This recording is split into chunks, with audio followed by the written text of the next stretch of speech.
क्या मामला मामला ये है कि हमारे यहाँ मतलब हमारे साथ छेड़छाड़ करते हैं। ये कृष्णपाल के लड़के और कृष्णपाल 3 साल से ये हमारे साथ छेड़छाड़ कर रहे हैं। हमने पढ़ाई भी छोड़ दी अपनी, हम आगे पढ़ना चाहते लेकिन इन लोगों की वजह से हमने पढ़ाई छोड़ दी। 11 तारीख के शाम ये लोग हमारे घर में घुसा है। हमारी बड़ी बहन जो बीमार रहती है उसके कपड़े फाड़ दिए, उसके साथ अश्लील हरकतें करने लगी। हम जब वो चिल्लाई तो हम बाहर निकल के आए, उसे छोड़ दिया, फिर मुझे पकड़ लिया। कह रहे तुझे तो 8 दिन के अंदर किडनैप कर लेंगे और बलात्कार करने की कोशिश की, हमारे कपड़े फाड़ दिए। जब हम चिल्लाए तो पास के लोग, पड़ोस के लोग आ गए थे और ये रास्ते में हमें जाते कमेंट करते कि हमारे ग्रुप में शामिल हो जाए, ये कर लेंगे वो कर लेंगे। कौन लोग? ये कृष्णपाल और विनोद राठौर और कृष्णपाल के लड़के। ये लान पार मटिया हमारे पड़ोस में ही रहते हैं। कौन सा थाना लगता है? फरीदपुर थाना। इससे पहले शिकायत करी अधिकारियों से? हाँ की थी पर कोई सुनवाई नहीं हुई। कौन सी क्लास में पढ़ती थी? हम हाई स्कूल के हैं। पढ़ाई छोड़ दी आपने? हाँ पढ़ाई छोड़ दी थी हमने, बीच में छोड़ दी थी। जब हमारे एग्ज़ाम होने वाले थे तब हमारे भाई हमें छोड़ने जाते थे एग्ज़ाम देने के लिए, फिर हमने छोड़ दी। जब से ये लोग हमारे साथ हरकतें करने लगे। अब हमारा बाहर निकलना तक बंद हो गया। हम तो अपने घर में ही रहते हैं। बाहर निकलते तो वीडियो बनाते, कभी फ़ोटो खींचते। हमारा घर खुला हुआ है, पास में जो पड़ोस के सानू हैं उनका घर 3 मंजिल का बना हुआ है, वहाँ से गाने बजाते, फ़ोटो खींचते, वीडियो बनाते हमारी। अधिकारियों से मिले आप? हाँ सबसे मिले हम। क्या आश्वासन मिला? उन्होंने ये कहा हो जाएगा, अभी तक कोई कार्रवाई नहीं हुई। हम 1 महीने से भटक रहे हैं इधर उधर। जी मेरा नाम यास्मीन जहाँ है। किस संस्था से? जी मैं नारी शक्ति नारी सम्मान सेवा समिति से हूँ और ये लड़की का जब मेरे पास केस आया तो मेरे इसके एविडेंस भी हैं, इसकी वीडियोज़ हैं। जब इनका झगड़ा उनसे हुआ ये छेड़छाड़ को लेके, तो जो विनय राठौर है जिसका ये नाम ले रही है, उसने 5 थाने के पुलिस जो वहाँ के एक दरोगा हैं फरीदपुर के, इन 5 के नाम नामजद कर दिए। जब उन्होंने बाबा को उठा के मारा उनको, उन्होंने अपनी जान बचाने के लिए इसकी FIR तो नहीं लिखी, लेकिन परसों हैंड टू हैंड एक संध्या नाम की पड़ोस की महिला को बुला के उनके द्वारा FIR करा दी उन गुंडों के नाम। अभी मेरी CO से बात हुई, मुझे परसों बुलाया पुलिस इंस्पेक्टर ने, उन्होंने मुझसे कहा मेरे ऊपर दबाव बहुत पड़ा हुआ है, ये अगर कोई अधिकारी लिख देगा तो मैं करूँगा, वरना मैं ये FIR नहीं करूँगा, क्योंकि ये हिंदू मुस्लिम का मामला है। इसमें हिंदू मुस्लिम नहीं, यहाँ बेटियाँ हैं, बेटियों चाहे किसी भी धर्म की हो, हमारे देश की बेटियां बेटियां ही होती हैं जो पढ़ना छोड़ दिया। अभी मेरी CO से बात हुई वहाँ फरीदपुर, उन्होंने मुझसे कहा कि हमने FIR कर तो दी संध्या के नाम उन गुंडों, कितनी FIR कराओगी? यानी ये छोटी छोटी नाबालिग बेटियां घूम रही हैं। CO साहब को ये नहीं दिख रही नाबालिग लड़कियां जो 1 महीने से घूम रही हैं, जो यहाँ DIG के यहाँ से भी यहाँ से एप्लीकेशन वहाँ गई है।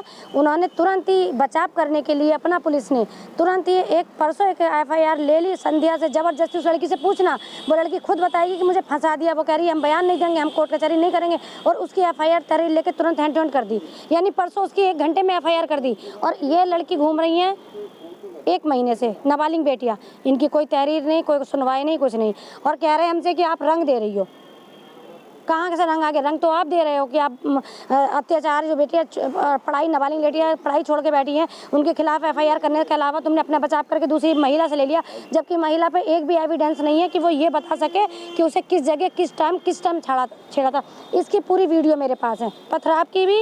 इसके भाई को जो पंडित जी ने वो बाबा ढोंगी बाबा ने बंद करके मारा, उसके घर में की जो इसका भाई तड़फ रही है, मेरे पास वीडियोज़ है, मैं दिखा सकती हूँ। उस गौ रक्षक की जो विनोद राठौर है, उसकी ऑडियो मेरे पास है, जो कह रहा है कि मैं गाय के दलाली खाता हूँ, मुझे भी पैसा मिलता है। इतनी सारी वीडियो अगर हम पुलिस को देते हैं तो FIR बनती है कि नहीं बनती है?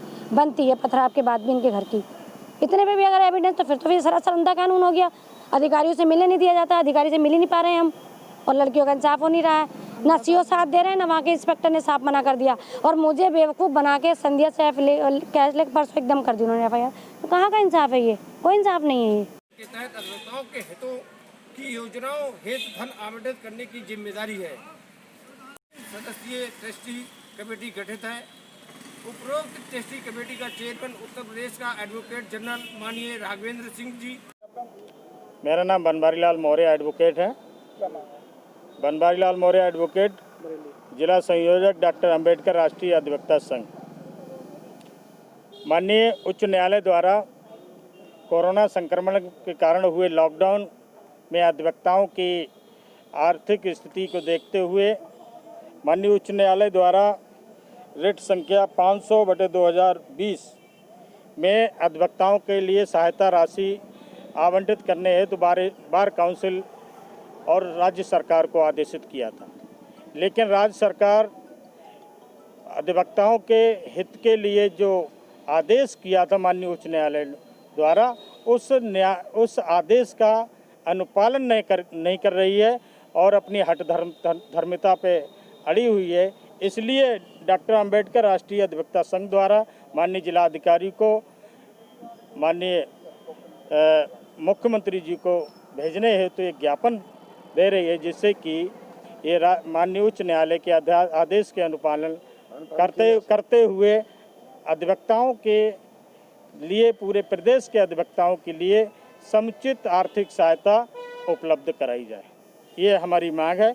अगर इसके अनुपालन में ये माननीय उच्च न्यायालय के आदेश का अनुपालन नहीं किया जाता है तो डॉक्टर अंबेडकर राष्ट्रीय अधिवक्ता संघ आंदोलन किया जाएगा। इसके लिए माननीय जिलाधिकारी के माध्यम से मुख्यमंत्री को ज्ञापन भेजा जा रहा है। अरे यूनिवर्सिटी गए थे, यूनिवर्सिटी आज खुला है ना, इसलिए हाँ। मेरा नाम अनस सक्सेना है। मैं बरेली का छात्र विंग युवा का अध्यक्ष हूँ। ये मामला है इसके जो अभी ऑनलाइन एग्ज़ाम हो रहे हैं, कोरोना की महामारी में ऑनलाइन एग्ज़ाम कैसे हो सकते हैं अभी, क्योंकि अभी जो बच्चे हैं, कुछ बच्चों ने मतलब पढ़ाई नहीं कर पाए इस टाइम में ऑनलाइन एग्ज़ाम के चक्कर में। अब कुछ लोग तो इंटरनेट यूज़ करना नहीं जानते हो, कैसे मतलब कर लेंगे ऑनलाइन एग्ज़ाम, कैसे दे लेंगे अभी जो। और एक तो ऑनलाइन एग्ज़ाम की बात होगी और दूसरी बात ये है कि अभी कॉलेज खोलने की कह रहे हैं। अब कुछ कॉलेज वाले इंस्ट्रक्शन फॉलो करेंगे, कुछ कॉलेज वाले नहीं करेंगे। वैसे भी अभी इतनी ऊपर संख्या जा रही है कोरोना की, तो हम यही चाहते हैं भी कॉलेज वगैरह ना खोले जाएँ, और गार्जियंस भी यही चाह रहे हैं भी कॉलेज वगैरह ना खोलें, स्कूल वगैरह ना खोलें, इससे हमारे बच्चे सुरक्षित रहें, परेशानी ना हो उन्हें कोई। और अभी ये जो स्कूल फ़ीस माफ़ी की है, हम लोग इसलिए भी आए हैं कि ये 3 महीने की जो फ़ीस है वो भी उनको भी माफ़ कर दिया जाए।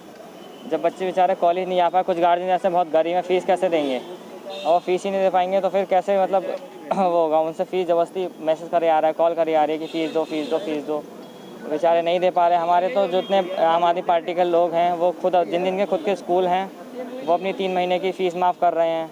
तो हम यही चाहते हैं प्राइवेट स्कूल वाले भी फ़ीस माफ़ करें, और यही हमारी सरकार से गुजारिश है, ये करवाए हमारे लिए।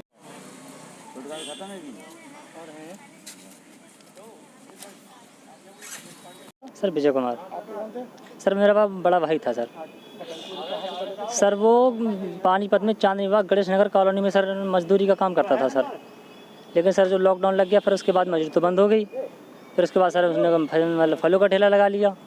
फिर फलों का ठेला लगाने के बाद सर इसी बीच उसकी शादी थी सर 20 अप्रैल 2 मई के लिए।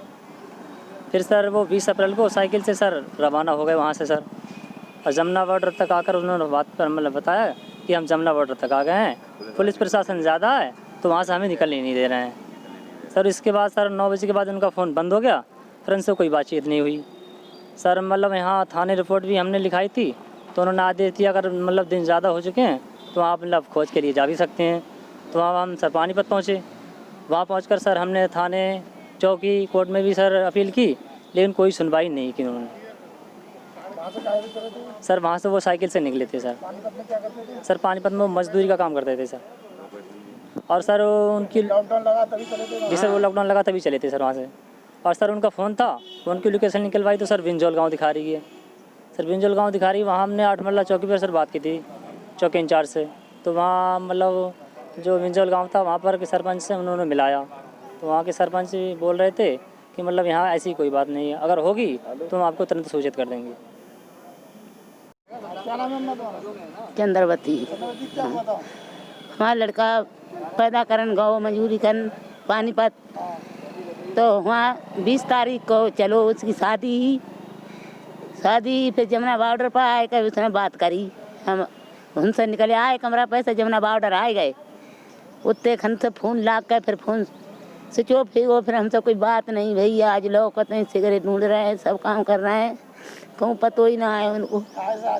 साइकिल से अकेले थे और भी साथ में कोई था? अकेले उनसे हमसे जा कहीं हम अकेले लग रहे हैं। कब चला था वहाँ पे? 20 तारीख को। अभी तो कोई पता नहीं लगा। कोई पता नहीं लगा। अधिकारियों के पास गई थी आप? हाँ, और सगरे साहब लिखवाई थाने चौकी, कोई कार्रवाई का उन्हें नहीं सुनी हमारी। बरेली में कहाँ रहते हैं? बरेली में धनेती रहता है।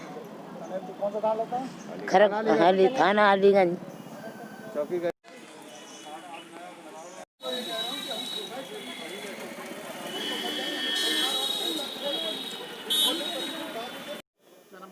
अमित भारद्वाज। आज मैं उत्तर प्रदेश पान मसाला एवं जर्दा एसोसिएशन की तरफ से माननीय जिलाधिकारी महोदय से मिलने आया था। कल भी हम लोग आवास पर गए थे तो उन्होंने आज का समय दिया था, क्योंकि आज डीएम साहब व्यस्त हैं मीटिंग में, तो उन्होंने शाम को मिलने को कहा है। हमारी एसोसिएशन की ये मांग है कि जिस तरह से और व्यापारों का रोस्टर जारी हुआ है कि ये व्यापार जो उन्हें ये दिन मिले हैं व्यापार करने के लिए, उसी तरह पान मसाला एवं जर्दा से जुड़े व्यवसायी जो हैं लगभग 10,000 लोग इससे प्रभावित हैं और वो भय के कारण व्यापार नहीं कर पा रहे हैं। क्योंकि पहले ये प्रतिबंधित हुआ था, बाद में सरकार द्वारा जारी अध्यादेश में उसको खोल दिया गया। गृह मंत्रालय के गाइडलाइंस भी आ गए हैं कि इस पर से जो प्रतिबंध लगा था वो हटा दिया गया है, लेकिन व्यापारी भय के कारण अपना व्यापार नहीं कर पा रहे हैं। माननीय जिलाधिकारी महोदय से पिछली बार बात थी, उनका कहना था कि जो सोमवार, बुधवार और शुक्रवार को जारी रोस्टर में अन्य चीज़ों में दिया गया, आप लोग व्यापार कर सकते हैं। लेकिन असमंजस की स्थिति यही है, व्यक्ति चाह रहे हैं जैसे और जिलों में जिलाधिकारी महोदय ने स्पष्ट रूप से अंकित किया है कि पान मसाला एवं जर्दा को बेचने की अनुमति प्रदान की गई है, वो यहाँ के रोस्टर में नहीं है। यही हमारी मांग थी कि कृपया जो नया रोस्टर जारी किया जाए उसमें स्पष्ट रूप से पान मसाला एवं पान और सुपारी के व्यापार को स्पष्ट रूप से अंकित किया जाए, ताकि व्यापारियों का भय समाप्त हो, अपना वो स्वच्छंद होकर व्यापार कर सकें।